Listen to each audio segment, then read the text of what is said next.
তবে আল্লাহু আকবার। তাহলে নফল ইবাদত বাড়ানোর দরকার আছে না নাই? বিষ্ণু বললেন সবচাইতে দামি নফল ইবাদতের নাম হচ্ছে কোরআন তেলাওয়াত।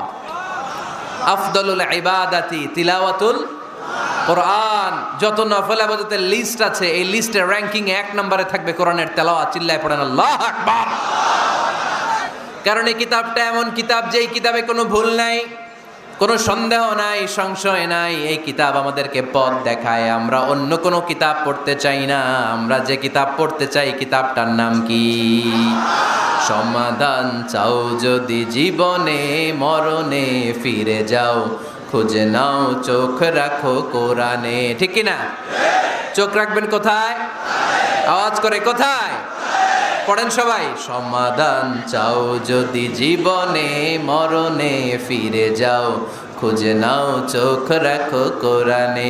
If you